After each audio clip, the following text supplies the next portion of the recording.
I am presenting my research today on how you use creativity to support mental well-being. It is from specifically a further education aspect, that's where I work, but it kind of can be branched over into a huge range of different things, so I hope you find it interesting and helpful. Just as a little start, I just wanted to say hi, show my face. I am Jennifer, as I say. I've been a teacher for almost 5 years now, and I'm about to move into middle management and become the head of an art department. I'm currently assistant head at a sixth form college, and that's where kind of all my education is lay in further education, or all my experience as a teacher has been in further education. And over the last 3 years, I've partaken on an MA, and I am still continuing that research post MA with a plan to go into a PhD at some point, and utilise this and just start to think about how fundamentally we use creativity and how we support mental well-being across people within education, outside of education, adult communities, all these different places. So I hope you enjoy my research. I'm just going to switch over, but there you go. Okay, so I partake in FE research meets, which I've got that on there.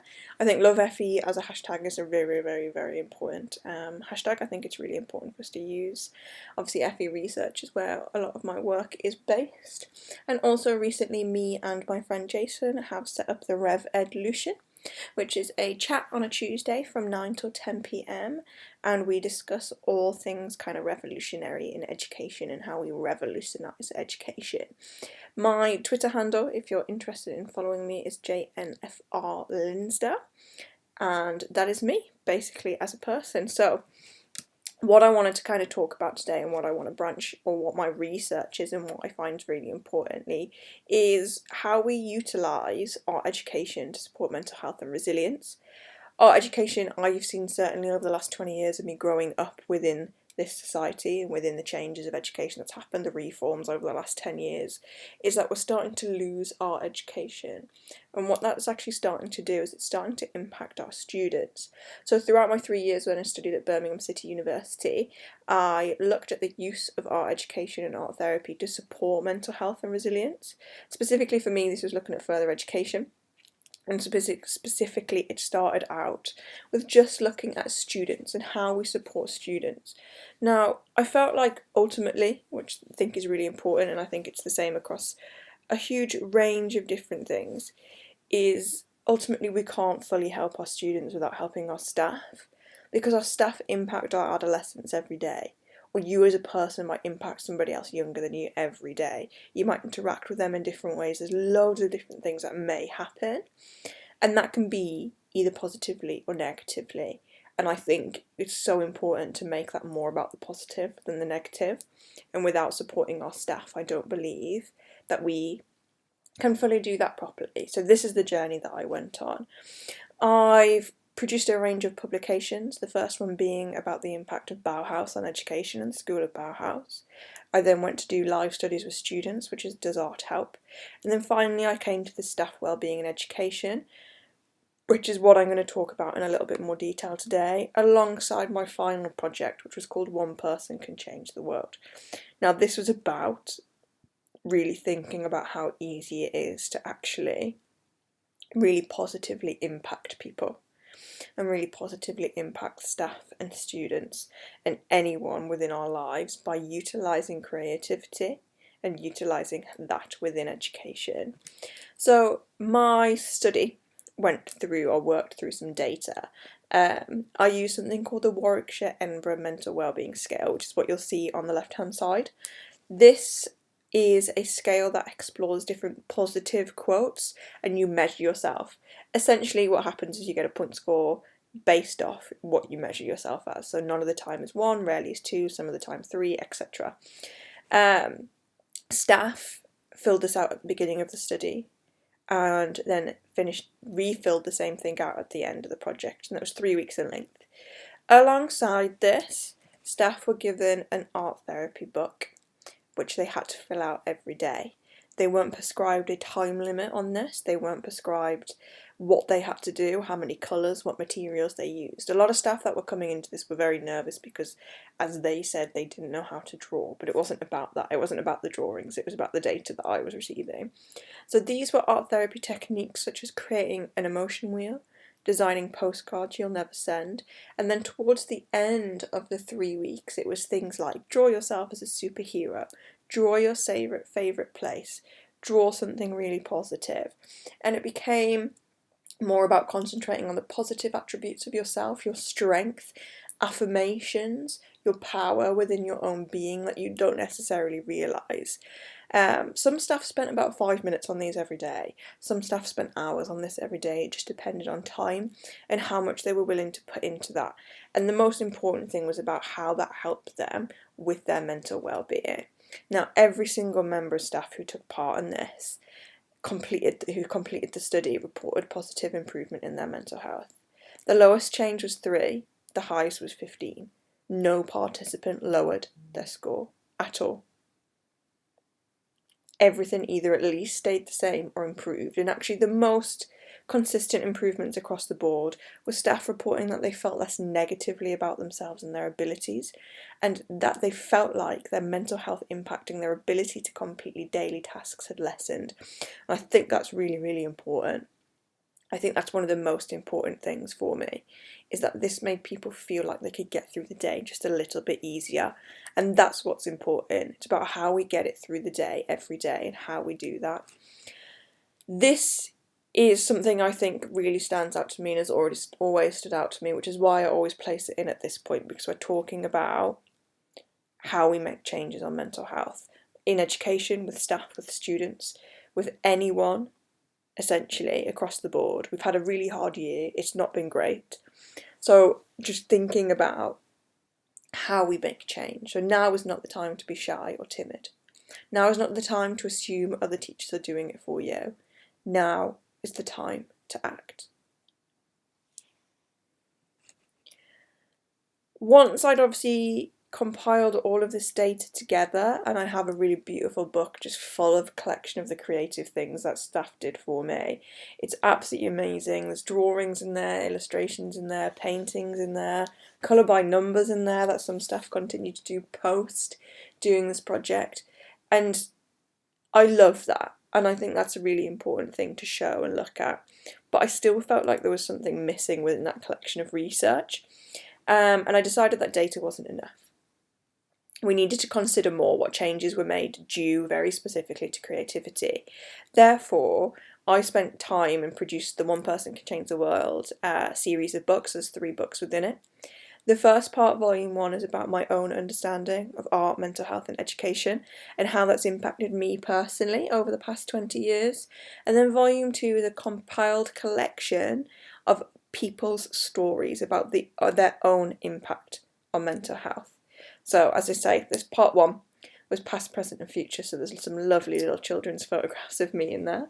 And it is a collection of kind of information about me as a young person, how I was brought up in education, and then how I've built these projects and why I think it's so important. Why I think it's so important to concentrate on mental health, and why I think it's so important to implement art and creativity within that supporting of mental health. Part 2 is these stories, and these range from so many different things. One thing that really stood out to me, I think, was that every single person's story was so individual and so different. Not just about how the system impacts us, but how creativity has had such a help on people over the last year. How people are bullied within institutions and it goes ignored. And sometimes how scared people are just to talk about mental health. And these stories have built a really beautiful collection, and they're really close to my heart. And I think even after I managed to do all of these interviews with people, and this is one of the really other big things about this, is that these books do not embellish anything that anyone said. I don't change their words. I don't change what they're trying to say. I didn't try and make it more emotional. This literally is what somebody said to me in an interview, and I've just transcribed it straight over. There's no changes within that. And that was important to me. And even reading this book now myself, when I go back to reading it, I still cry every time. Because it's hard to see how people go through this in any type of institution. But ultimately, towards the end, the whole thing was that actually we all relied on creativity, and we might not realise we do that, but we definitely do. And some staff who took part in my study talked about how it became about consciously drawing things, and actually it became something that people were excited to do at the end of the day. It was almost like a release, letting me shut my work brain and accepting whatever bad had happened that day. And that's also something that's really important to me, because this is not expensive. It's not something you can't implement with your staff. It's not something that you couldn't do every day or every week, and it's not something that I'm asking you to take insane amount of time out of your day. It simply could be 5 minutes, or it could be an hour. But every day that is going to help you. And my data shows that, and my books show that, and every piece of research I've done shows that creativity helps you. And these are my next steps. I want to be able to plan and implement this into primary, secondary and higher education. I want to obviously work with other further ed institutions, and talk about how we start to look at this not just for staff but also for students, and how this is going to help us post-COVID. Because what I also found having these interviews and talking to people was ultimately, people were knitting, people were crocheting, people were making banana bread. We've all done every single thing you could ever imagine, but all of it is creative, and all of us use that to support our own mental health, even if we didn't realise it. These are always my main discussion points, and I would love feedback off anyone who's willing to kind of speak to me about this, about what you were doing during lockdown to support your mental health, how much of it actually ended up being art or creativity based. Do you think that had an impact on yourself and your ability to cope? Going back into your teaching role or any role, how have you moved into this, and are you still ensuring you use art and creativity? And do you think this should be something that is discussed and used in education? And if you have any ideas on how it could be implemented, that would be amazing. The final thing I wanted to talk about, which I think is important, is building your own toolkit to support your own mental well-being. There is a huge range of things. Creativity is mine. Creativity is my passion. It's my specialism. I'm a graphic designer on the side of being a teacher. I walk a lot. I do a lot of gym. I'm very into that kind of thing. And all of that really, really supports me, and it really helps me. And I think it's important that every single one of us plans and makes a pledge to implement some new things that are going to support our well-being on our day-to-day lives. And if that's creativity, then amazing, and please come and talk to me about it. You can do things like your affirmations. Annie Pendry is going to do an absolutely incredible presentation for Aspire Arts as well, and I definitely think you need to visit that, about bullet journaling. It's so important, so amazing for you to do. Affirmations. Think about yourself. Think about who you are and that you're enough, you're brave, you're strong, you're powerful. Talk about them. Make yourself some affirmation badges. Fill out a self-care alphabet. These are all designs that I've done, and I'm more than happy to send them to people if they want to use them as well, by the way. Just filling out things that you need to do and that you're going to make sure you do every single day. Work through the alphabet across the month, really importantly. And then finally, goal pages.